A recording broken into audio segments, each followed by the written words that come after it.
Welcome to the Artist Talk. This one is about climate and economy. My name is Bernice Notenboom, and we're here in the cafe of the Chaussee Theatre in Breda. We're at BredaPhoto. And with me today are Mateo Ancis and Debeuckelaere, two distinguished guests, which we talk today about something that's far from our imagination, ice and snow. It's something hard to talk about in September when the temperatures outside are really nice and almost tropical. But the topic is very urgent and very topical, that's the word, because nowhere on Earth is climate change more visible than in the Arctic, especially in the real extreme parts of our world. It doesn't matter whether you go to the North Pole or to the South Pole or on glaciers. That is where we see ice. And something about ice, it doesn't know any half measures. It's there or it's not. And I'm a polar explorer. Well, I have to say I'm an unemployed polar explorer because the trips I do, I no longer can do. And that is what is fascinating about going on expedition and reporting about it, is it gives you a skill, a human time skill.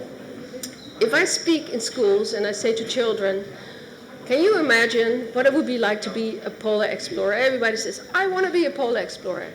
And then I say, that's no longer possible, because in the time frame of only 10 to 15 years, these expeditions are gone. The ice has melted so fast, we no longer can do those kinds of trips.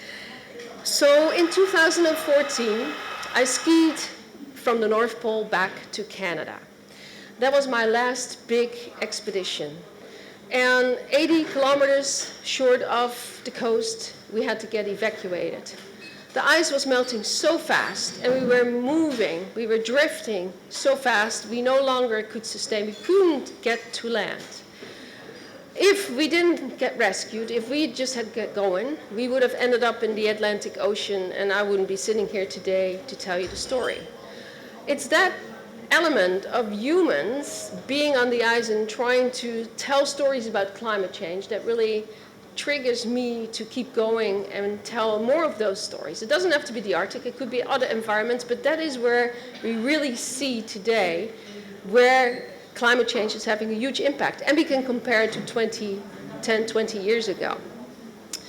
So I decided to show you a little bit of a clip of my expedition, which was just one big disaster, if you will. It was beautiful to be there, but we were struggling, we were swimming, we were skiing during the day and then drifting back at night, and then everything we did during the day was useless because we were drifting faster than we could ski during the day.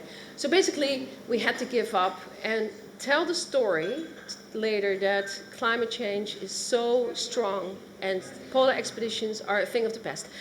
I'm actually the last polar explorer in 2014 that has done this expedition. Trips like this are no longer possible. So it's 6 years later, and that's it. Nobody can ski from the North Pole back to the mainland anymore. That is finished. So for myself, my experience as a polar explorer, I really feel for you guys, because you are also entering this field of wanting to explore what it's like and dealing with melting ice. We're going to talk about that a lot this hour, but let's first take a little look at this clip of what it's like to be in a melting Arctic.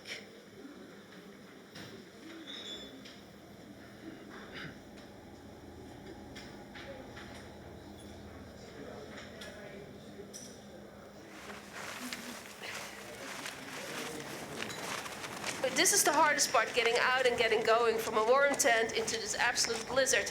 There's virtually no visibility. We're racing against the clock at the moment. We need just a lot of luck. And this is what the Arctic has become. More storms, lots of snow, and lots of open water. This is one of the many ways we ferry across these leads. We probably have to do many, many crossings right now, and we need to be more efficient and quick.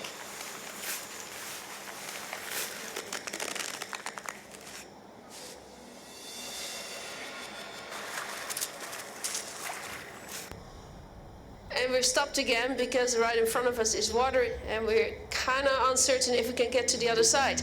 And things are cracking and moving. It's not really super safe to be here.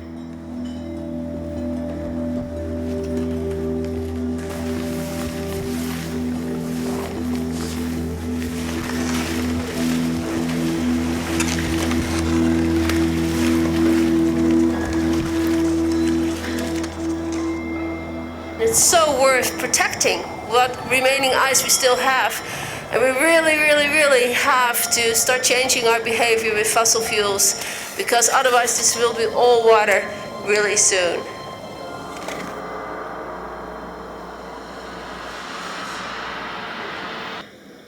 Yeah. So the impact of climate change is huge. And we all, three of us, have noticed that and reported about it and photographed it. Mateo, I'm going to start with you. You were recently, I don't know, when were you there? I was there in October in 2019. 2019. Yeah, so about a year ago. Yeah. So you went to the Mont Blanc, Yeah. and you got inspired by an article in a newspaper. Yeah, right. That's right. We'll show that article in a moment. But you read, well, that's you. That's me. We roll these photos as we Yeah. talk. So you read an article in a newspaper about a glacier that was just On the verge of collapsing, yeah. Yeah, It was melting extinction. faster and Yeah. yeah. And then what happened to you? Well, I'm at first a landscape photographer, so when I read this, I thought it would be an interesting subject to do something meaningful with my landscape photography. So I read this small article about a huge chunk of ice, and I found it kind of funny in a way, because it's such a small article, like it's not big news, but it should be big news. So I want to bring it to the spotlight, and I want to make something about it, about that one glacier, to make it bigger than, as big as it should be, I think. Well, glaciers have been photographed a lot over the years, right? Yeah. So you wanted to do something different as well about, because it's really hard if you report about climate change to capture that moment that you can see in one single piece of art, like this is what's happening. That's really Sure. difficult, especially when glaciers are concerned. So what method did you choose? Well, I didn't, because the chance of capturing the moment is pretty small, because it could happen anytime, so I wasn't able to stay there for however long it took. So I decided to try to capture a certain feeling of the ice melting coming towards you, a threatening feeling of climate change that is happening right now. So instead of trying to capture the moment where it collapsed, I was more looking forward to the feeling that you don't know when the ice might collapse, but it could happen anytime. So that's what I try to accomplish with my time lapse. And how did you do that before we look at the time lapse? Because the threat of it is massive. You have to get into different angles, I presume. Yeah. I try to get as low as possible, because that's where the most dangerous point is. And I made a soundscape as well to capture the cracking of the ice, because the sound is really important. It gives a really ominous tone to the time lapse. It makes it a bit scary, uncomfortable, I think. Was it easy for you to get permission from the authorities to do such a thing, or because it was a newspaper article, a lot of media went and rushed to it and wanted to do the same thing, or? I don't think there were many people trying to do the same thing. I went to the authorities and asked them, and the road closest to the glacier was closed off, so I couldn't go there. But I just found my own way where I thought it would be safe, but I didn't really get permission or anything. I just found a spot that looked kind of safe, was close to a big road, so I think that's the safest way to go. Let's look at the time lapse if we could.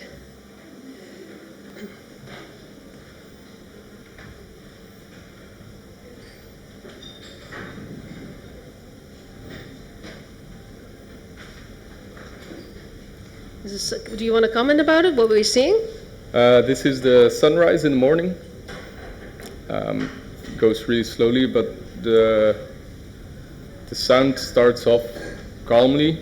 But once it's day, you see the bright sun, and it's the most dangerous part for the glacier, the warm sunlight.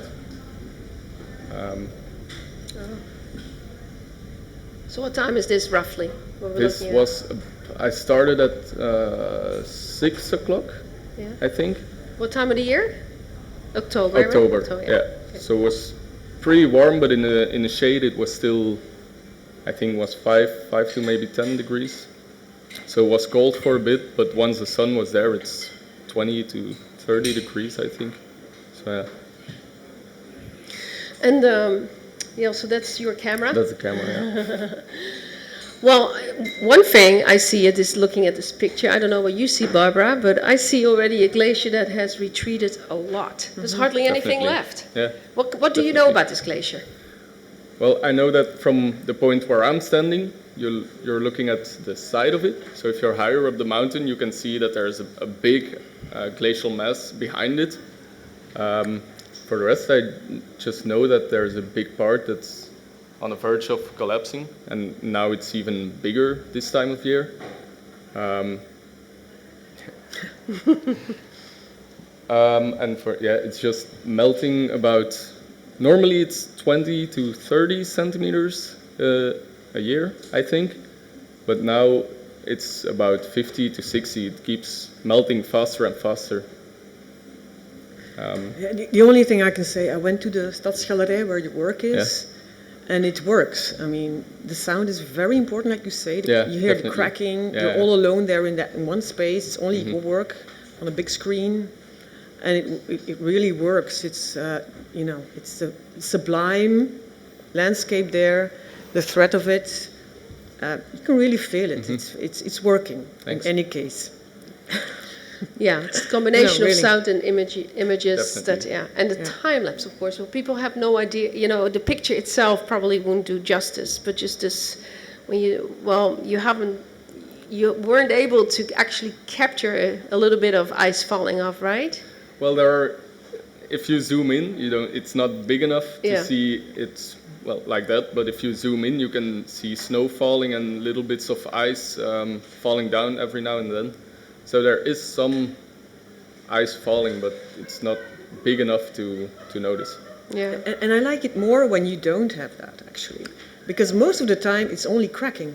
Yeah. It's not always falling. So I think it's nicer and much more honest to have a time lapse, 24 hours or whatever, than really waiting for the moment and in a journalistic way trying to capture that one moment. So. I want to capture the feeling when you're standing there where I was at that moment, because you're beneath a glacier that might collapse. I wasn't sure if I was 100% safe there. I could always run, but I know how fast it would go. But you also hear throughout the day like these cracks and a lot of noise, and you look kind of scared but also excited to see something happening, and there's just nothing, but you hear that there's movement, but you don't see it, and that's the scary part, I think. Now, you're still doing an education at you're still just graduated. You just graduated. Yeah. Oh, congratulations. Thanks. Yeah, but was this exceptional that you doing a project like this? This is sort of out of the ordinary, taking basically doing a time lapse. That seems a little odd, no? I don't think so. We're during the education, you're pretty free to do whatever you want if it fits in the idea behind what you want to make. And it was actually a teacher of mine that encouraged me to go through with this idea, because I thought go to Italy, you have other assignments, so it's not something you can just do real quick and make a time lapse and get back and get your other work. But he said if that's what you want to do, you should do it. And just that one phrase was like, okay. And I booked a Flixbus, and I got there and started planning. Yeah. would you like to do more of those? Do you think this could be your specialty, becoming, and if you have an interest in this, obviously scientists are crying out for work like this, right? Because that would be the proof and the evidence that things are happening down on glaciers. They cannot be there like you are, but I mean, there's an interesting collaboration possible. Yeah, that's true. Do I want to do more? Sure, definitely. I love doing it. I'm really happy with what came out. But I think it's hard. You have to find a good idea and an interesting subject. But if I come across something or I find something I want to do with it, I'll definitely do it, of course. Because I think it's important to, like you said, tell the story that scientists are trying to tell, but in a different way, in a more creative way, maybe. Yeah. Have you become fascinated by ice and glaciers, or are you like you? Ice crazy like you? Yeah. Have you sort of become a fanatic now and want to go to all these places and photograph them before they disappear? In a way, maybe, but well, if I think about it, yeah, I'd love to photograph them, and there's not a lot of time left, so maybe I should start with that, but not really ice crazy or something. I think I'm just landscape crazy. Yeah. And climate change is something that's happening to the landscape and to everything around us. So I think I just focus on that. Like, I would love to make something about forest fires as well, or things like that, rising sea level, those things. So yeah, all the spectrum, all the bad things that come out of climate change. All of climate change. Yeah. Right. What was the one thing you learned about this project? The one thing I learned? Yeah, I mean, something that really sticks with you, that you say, okay, that's... I think for myself, it made a difference to think more thoroughly about what I do with like trash, and like that I'm more climate neutral. I'm not the great example, but I try to do more little things that aren't, that's just easy for me to do, but hard to keep track of, I guess. And how do you relate to that here? Well, because when I was standing there, I felt the fear myself, and it opened my eyes. My own project made me see, like, that I should try to do whatever I can to minimize the threat of climate change. Your impact. Yeah, my impact. Your impact. Now, is that, because you just graduated, is that something that is really alive in the education you get today, especially when you when you do photography as a student? Are students geared towards reporting about climate change? Is that something that's alive as a topic, or is it more the arts? I don't think it's, well, there are people doing some, like Barbara, she made a project as well. There are people that are doing something about climate change, but it's not like everyone's doing. It's still a pretty small group, I think. You'll always find people that want to make something, but it's astonishingly person to person. I'm still at school as well, so I don't think so many people from your age then mostly are making work around climate. No. I can't say that, and it's why, I don't know why. What do you think? I have no idea. It's because it's hard to come up with an idea. We'll come to that in a moment. Barbara, you... Barbara, let me see. Let me see where. There you are. Oh my God, yeah. That's a good photo. You made a production about a man in Norway, a fisherman who was single-handedly trying to stop oil production and try to save the fish. And it's a very emotional story. And, and there's a poem about it. Are you... Yeah, on the basis of... I wrote a poem just to introduce the work in my book. That's your poem? Yeah, but the last sentence is from Ernest Hemingway, The Old Man and the Sea. Yeah. Well, perhaps, I don't know if you listen to it. I think we are. I think we're going to...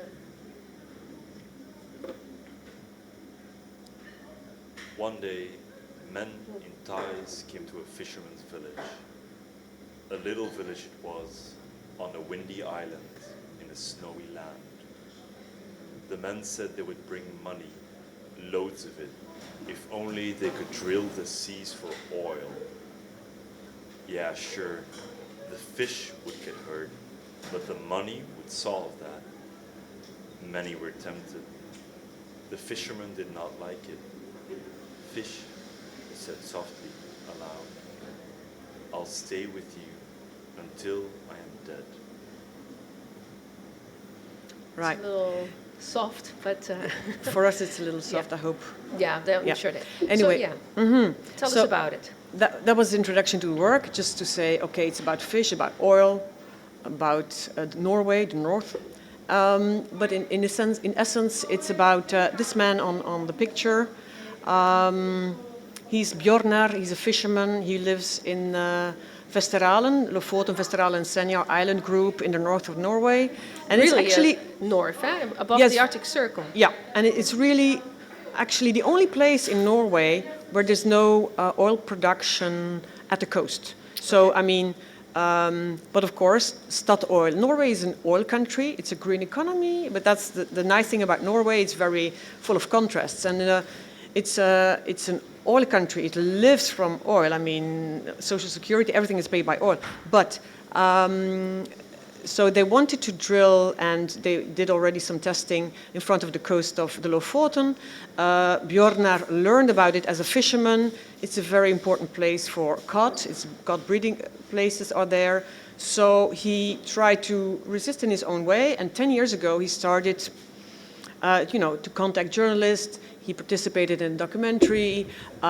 He just stirred up a lot of things, and he couldn't convince the Fishers Union. But of course, oil industry gives a lot of jobs, money, jobs. So many people didn't know what to think. So, but he started a movement. In the end, it was NGOs took over in a way. So in the end, it was like a big protest in nationally, et cetera, et cetera.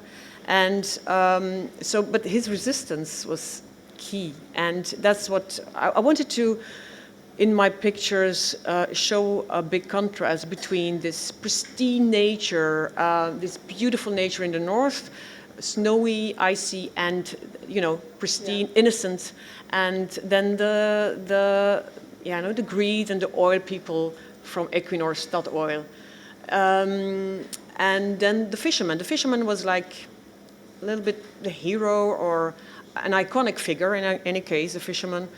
So I didn't, I didn't photograph him in his living world. I didn't photograph him in his bath or anything.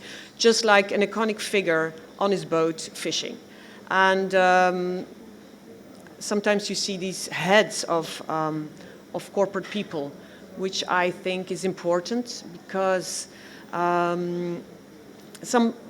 some tell me, yeah, but isn't that too black and white, bad versus good, pristine versus money, this contrast that I make in these pictures and in my book. But then I say, I'm not so young anymore, and I think I've thought a lot about that, and I think that about the system, we're all part of the system, there are victims, perpetrators. Victims can be perpetrators, perpetrators can be victims. And when you think about it, it's all very blurry, how to blame the system. But when you think about it more, then you come at a very, very sharp contrast between people who can do something and who have the power and who can do something today and who should do something, and the people who can't because, people who are, the world is very unequal. There's a lot of poverty and a lot of extremely rich people. So I think you should take that into account and say, even today, yes, these are people that are more responsible than others. And that's what I try to show a little bit. Yeah. I've been in Lofoten quite a bit myself. Yeah, I love it there. And I remember at the end of the chain of islands, there's this island called Ö. And they have a house there, and above the house it says cod, C-O-D, in cod, we trust, instead of in God, we trust. Right. And it says it all. It says it all. Yeah. And so everywhere in the world, fishermen are extremely powerful, right? Even in Norway, it was only before they discovered oil, they were a bunch of poor farmers and fishermen. So that deep-grained respect for the ocean is probably still there. But what do you think? Yeah, but that is the thing, I'm sorry, but they had to choose between fish and oil at this point. And that was the problem. This Fishers Union, they were not very clear in the beginning, you know. They wanted to know how much money it brought up and everything. I think it's not so easy. It was not so easy for the Fishers Union to decide what to want here. Right. It was billions of dollars that it was estimated that was in the ground there. So that's also very appealing. Yeah. I mean, so it's the tradition versus the future, or what was the success then of this fisherman? Well, I didn't know that when I began this project, but in April last year.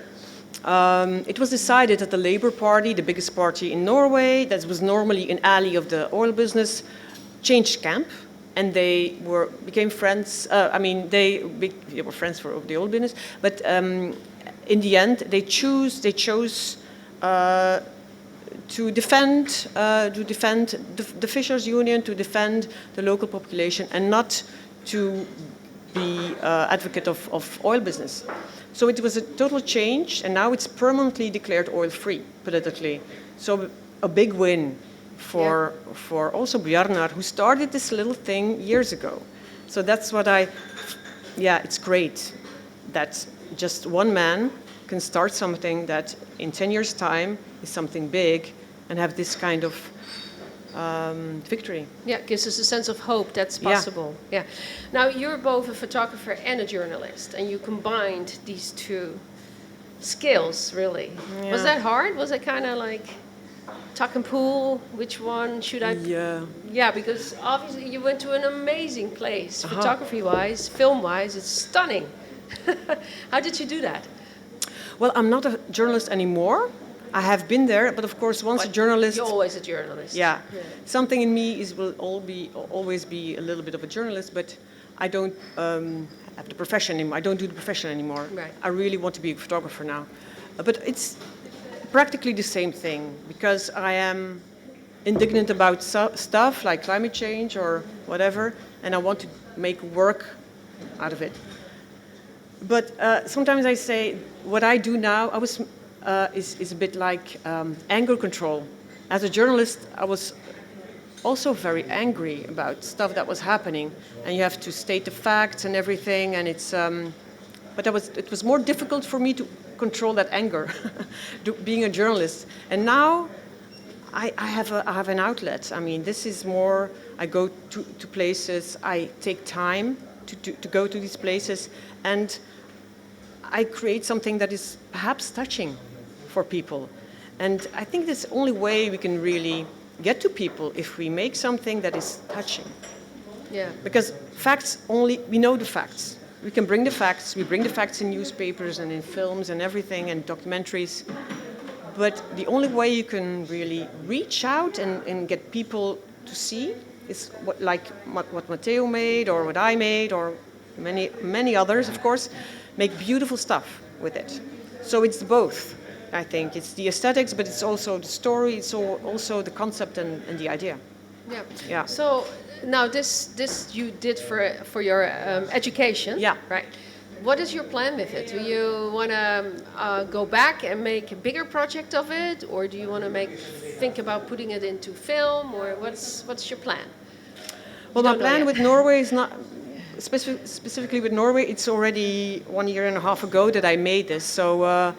No, I was not planning to make a film out of it or something, but I'm planning to make other work around oil, around fossil fuel industry. That is a fact, because I don't have to tell you the Arctic melting and the oil companies. I think they're on two traces. I mean, two sporen. Trails, yeah. Like Statoil, for instance, changed their name to Equinor, trying to convince people that they're a really energy company now. sustainable energy and investing in windmills and everything. That is also true. But on the other hand, they're also doing deep drilling oil in Brazil and everything. So they have to be quick, because if Europe wants to be climate neutral in 2050, they have only 20 years to get everything as much as they can out of the ground and get some money. So I think we have to be vigilant, and so concentrating on the oil industry, don't have to be distracted by their campaigns and everything. We should be vigilant and look at them, what they're doing the next few years with oil. Yeah. How do you see that? I mean, do you think about going to areas where oil is produced and making reportage about that, or you haven't really thought about that? Well, yeah, I think about it constantly, what to make and how to make a point, and at the same time not to be activistic, because otherwise it's not good work. It's true. It's true. We talked about this, how to make work about climate change that is not too preachy and that doesn't have this big message written all over it, so that people say, exactly. All right, we know. But they're lured in by the beauty of it and then say, this is a beautiful idea behind this. This is nice. So this is tricky. So to make work about the oil, I think I wanted to go to. I had a plan to go to North Dakota, but I have to bury that plan now for a year or something. But there are lots of different things to do. There is many problems to to focus on. Let's talk about that, because the big topic of climate change is, we all know it exists, but pretty soon, and I can speak to that myself, I give a lot of lectures and I speak about climate change, and I talk about it from my own experience, and I show people what it's like and what it does to me and what it does to the environment. And because if I just stay in the Arctic and Greenland and Antarctic, I've been there so many times over the past 20 years, I can really show, it's like, well, when I was here in 19 or 2000, say, and now 20 years later, it's a huge difference. And I can show the exact image and people will see it. So there's no debate about that's not true, that's a fact, right? And the moment you show PowerPoints or graphs or IPCC reports or whatever, people are just like, they don't get it. You need to get into the emotion. But how do you do it? Even drowning polar bears doesn't get it anymore, right? I mean, we think it's really sad, but it needs more than that, because people are really saturated with these images now. It needs something else, an element of surprise, something they haven't seen before, something they don't know. So that's one side, but then there's the hope message. People don't do well if they feel desperate. If they see something that will really make them sad, they tend to walk away. They don't want to be confronted with it. They want to have something that they can grasp and makes them happy. So how can we do that with this big topic of climate change? I mean, it's coming down. The latest IPCC report that is coming in the pipeline and is coming out next year is only gloom and doom, I'm telling you, because it's not going to get better because we're wasting time. So how can we keep reporting about climate change and yet make sure that we have an audience? What's your thought on that, Mateo? I think that because you're the generation. Yeah, I know. that you have to do it. Yeah. Well, but also you have a different perspective than my generation. Right. Yeah. For me, I think that there's a kind of way between photography and science that it works well together, because science shows the facts, because we need facts. But people don't always listen to just facts. So that's where photography or other art forms can come into play. They can show people in a subtle way what's happening, not like slam it in their face and say like, you have to change, but more just in a simple way, showing them something that might look beautiful at first, but as a less beautiful undertone. And I think that maybe in a way people in a time lapse, for example, I think maybe people have to change from themselves. I think a lot of people won't just change because someone tells them to. They need to see something that sparks something, and maybe it doesn't change them directly. But if you keep showing them things like that, maybe they start thinking a little different from time to time, and maybe that way it's a slow process, but I think that's, for me, it's what I try to do with my project. Do you have someone else that inspires you? For instance, a book, a film, a photograph, a person with something that you say, okay, that really inspired me to start doing more about, photography and climate change. Climate change specifically, I don't think so. For me, it started with just landscape, and there are a lot of photographers that inspired me to do landscape. Yeah, name me one. Let's see. Ansel Adams. Ansel Adams, yeah, but it's too easy. Ansel Adams, for example, but. And what inspired you about that particular photographer? It's hard to say. It's just the roughness of the landscape, the wilderness that inspires me most about hiking and landscape in general and nature. But the step to climate change actually came from BredaPhoto itself, because I made the project with the idea of best of times, the worst of times. And that's where I made the step to landscape, okay, but best of times, worst of times, and then I made the step to climate change. So I got inspired by the theme of the festival. Okay. I made my project that way. Yeah. Right. What about you, Barbara? No, I was thinking about something that was really interesting when I was photographing there in Norway. I was kind of frustrated because you see these beautiful landscapes. You never can grasp it in a frame. Mm-hmm. It's impossible to capture the experience you have. And so there have been so many books, luckily written about that, about landscape and landscape photography and everything. And one thing that struck me was the notion that it's actually very manly to try to capture the landscape, to dominate that by photographing it. Photographing is a way of trying to get it, into your frame, and so it is very manly, and it's very coherent with the notion that landscape, is used many times as a backdrop for corporate advertising, for brochures, glossy brochures of big multinationals, product advertising. It's mostly, the more expensive the product, the more impressive the landscape. Mm-hmm. So, with big cameras and everything, also very manly. So that was a thing I had to think about, and that helped me to deal with that frustration. I would never get it really into a frame like it should be. You opted to go in winter. Why was that? Was that a choice? Because you could have gone in summer too, or there must be a reason. The reason is I don't have to tell you. The ice is and the snow is absolutely, it's most, there's nothing more beautiful than that.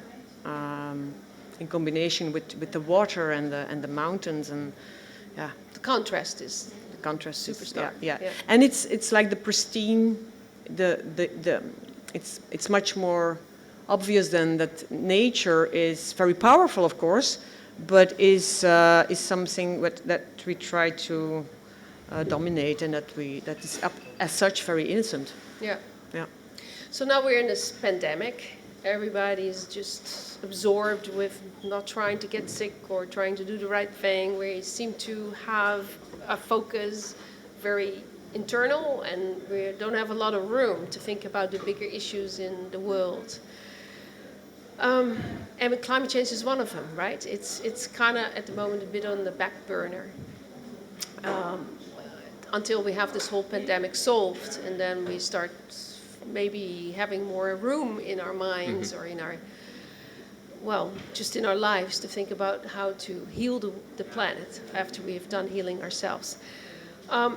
This negativity about climate change, this oftentimes, and I'm sure you as artists hear that too, oh, I already know this. You don't show me another picture.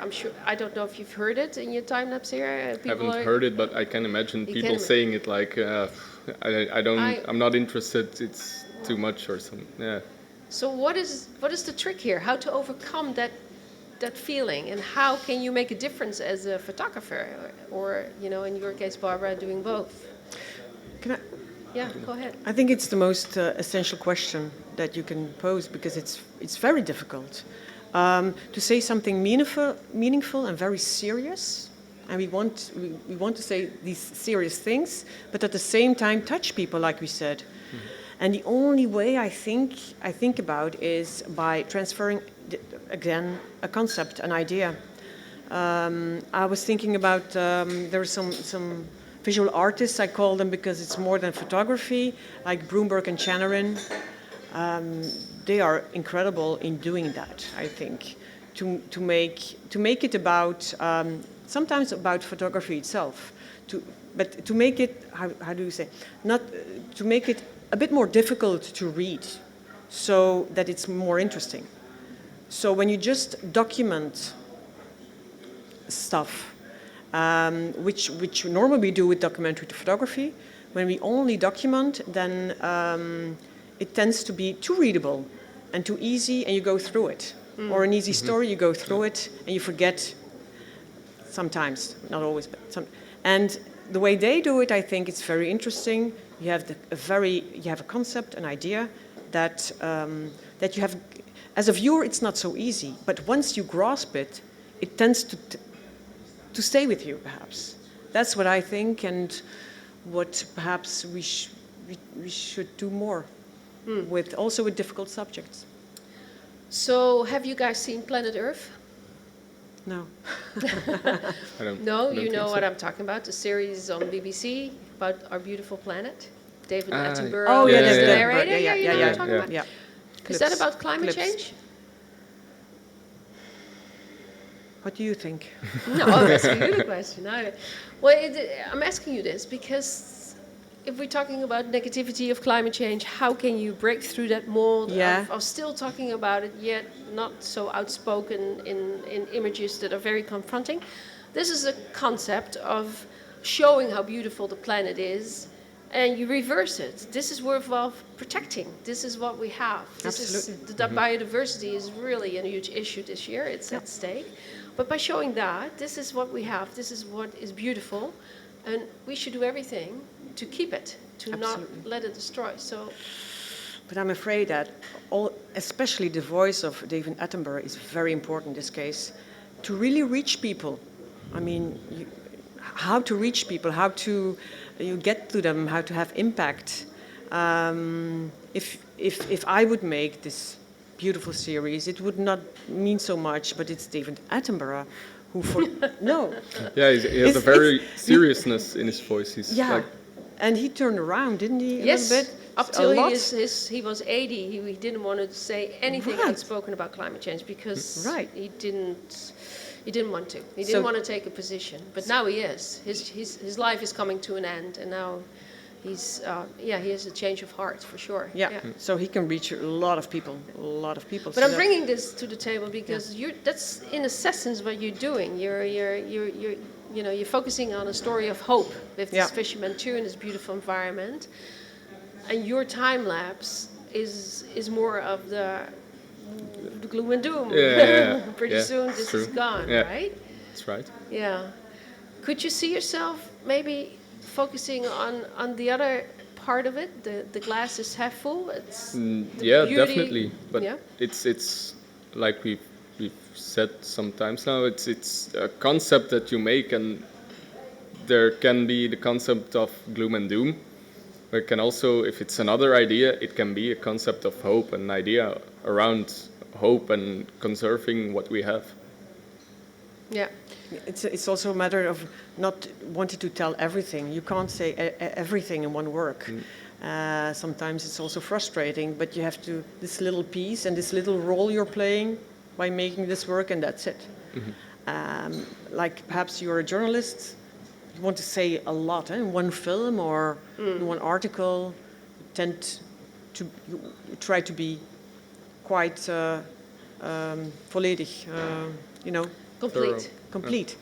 But yeah, it's not possible. So accepting that is also a huge thing, I think, a huge insight I had.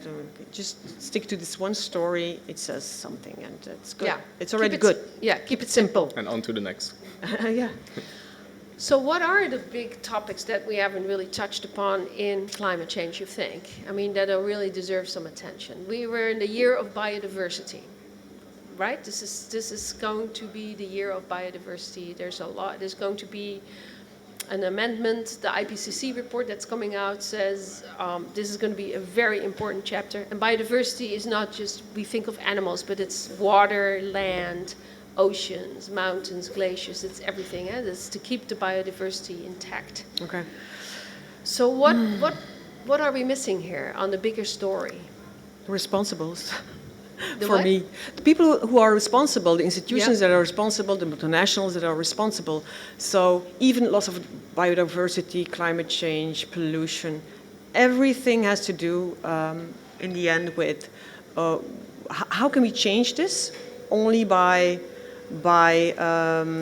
talking about responsibility and accountability. That's what I think. So that. Yeah. That's. You're in the beginning of your career. What? Where do you want to be in 10 years from now? You think? What if it's up to you? On top of a mountain. Yeah. With a lot of ice. Yeah. No, I'd love to be a landscape photographer and find a job in that area of work, but I think it's hard to be a nature photographer or to just find work there. I'm thinking, yeah, where I want to be in 10 years, I'm not sure. We'll see in 10 years, I guess. You sort of play it as it comes, Yeah. day by day. Yeah. This time lapse that you made, have you given that to the community that live around the Mont Blanc area? Have you shared it with them? Have you done anything more but presenting it here? Yeah? No, not yet. I was just thinking about that earlier, that I completely forgot to send it to the Fondazione Montagna Sicura, the people who keep an eye on the glaciers, because they helped me out as well. They gave me some tips on where I could go to have a good point of view, and they showed me some photos as well that they made, because they take like a photo every day of each glacier so they can compare them. But I never sent them the time lapse, so my bad. What do you know about the glaciers in the Alps? Because we know that it's not very good, especially these hot summers that they're having, rain events in the wintertime. It's going. Can you share with us any kind of statistics as to? Do you know how much longer we have with the glaciers? I'm not sure. No? No, I have no idea. No. I heard something that in 2050 actually they will be all gone. There won't be any kind of glaciers left in the Alps, and so that's another reason to really document them now, and because then we can compare and show people how fast it's going. There's other glacier on the other side of the Mont Blanc. Where you can clearly see every year, and they photograph it, and they put the little signpost there as you walk up there. Yeah. I forgot something I wanted to say earlier, and I forgot. Now I remember. What you are doing, especially, it's very interesting. To have impact. It's the people who are working inside the bigger companies, etc. That we have to convince that, and when they really change the course of their companies, that's really important. the way you are going to the Arctic with investment managers or bankers and people, captains of industry, people who can decide, make big decisions. That's absolutely, I think, something that's very important. Well, yeah, in this clip I say at the end, everybody who's working for a big corporation or is a CEO of a big industry should come to the Arctic and see for themselves what is happening, right? I said that at the end of this clip. And then really when I said that, this is literally when the ice was completely melted, we had to go and swim another kilometer. You can only swim so much during a day. It's extremely cold, you have to put on a special suit, and then you go and then you swim, and then you get on the other side, and then you have to do it again. So it's really awful. Mm-hmm. But then I was thinking, oh, maybe I should actually make it my work and invite them. Right. So I rented a ship, and I sailed to Spitsbergen, which is not the North Pole, but close. Yeah. And then I invited all the big CEOs of the big corporations, and it was easy to get them on board. It was not really difficult. It's incredible. And the reason for this is that I believe in their hearts they really want to change. They all do. That's it. But they have board of directors, they have employees, absolutely, and they're often just alone. And they want to do something, but they can't do it alone. They need the entire system to work with them. Absolutely. But if you put them all together at that level, so C-level, CEOs all together, they all have the same experience, the all same frustrations, the opportunities. There's no secretary that is whispering in the air, you need to go to the next board meeting. There's no telephones, no Wi-Fi, nothing. Then you come to something. And after a day, you peel the onion. The layers are gone, and then they start to share, and then they get vulnerable, and then they have these experiences. Absolutely, great. That's when you reach really good things. And it's more important. That's much more important than being an activist, it's also important. It's both important, but it's even more important. Yeah. Yeah.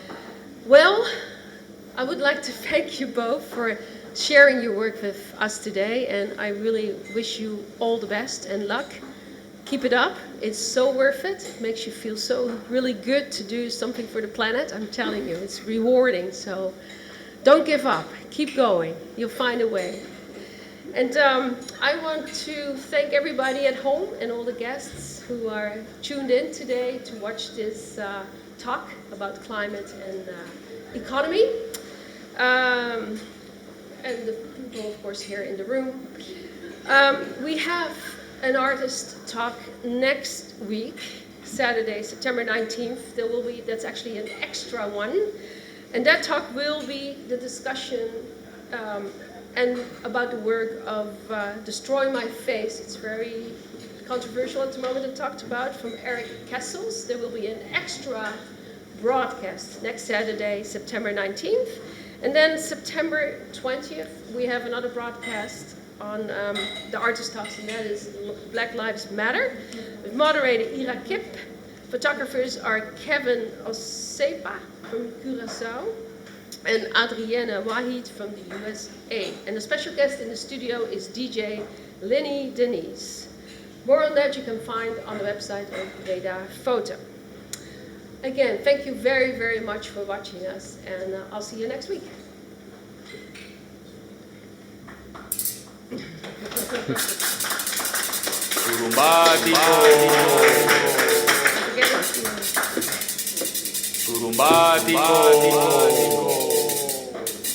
Ok. Bueno, chao.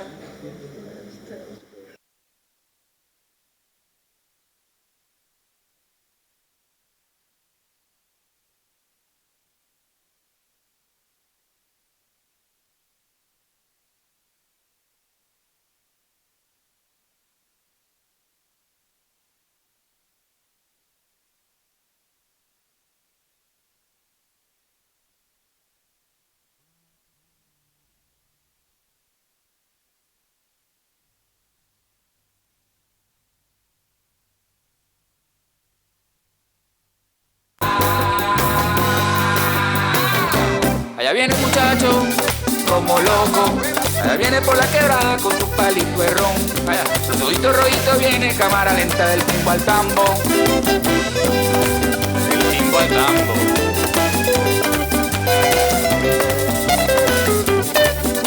Vaya. Bájalo.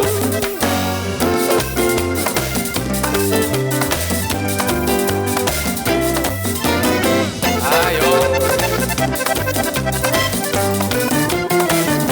Allá viene un viejito por la orilla. Allá viene tremenda rumba de raspacanilla. Con los patitos como culebra siempre palanqueando, vacilando con calores. Viene como quemando, disimulando los dolores. Viene así de colores. Viene su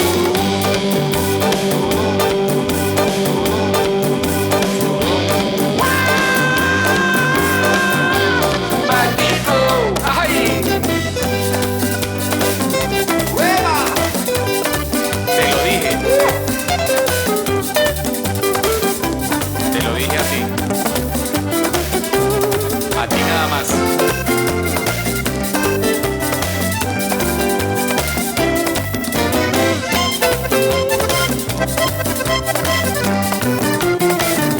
Así lo tiene el amor de cabeza. Viene como enigmático, llenito de tristeza. Sabroso, ladronzuelo. Viene el corazón bailando al son del cerebelo. Viene así como Lelo. Viene su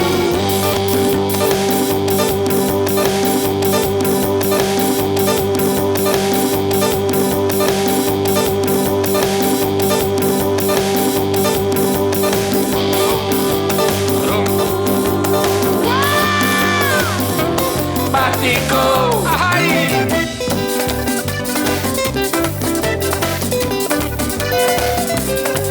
¿Te lo digo de nuevo?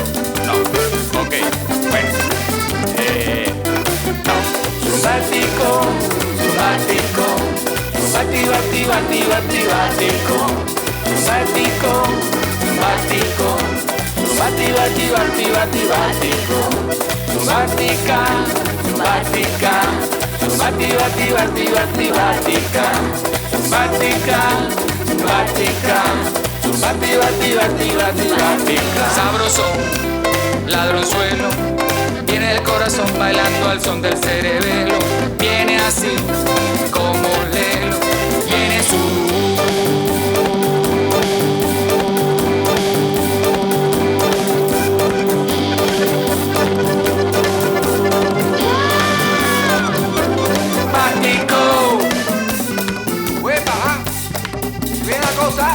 ¿dónde? En el barco, que vienen los extraterrestres. Ay, Dios mío, que me lleven. ¿En serio? Ah, bueno, ¿me pueden llevar? Ok. Bueno, chao. Surumbático. Sí, ¿usted está surumbática?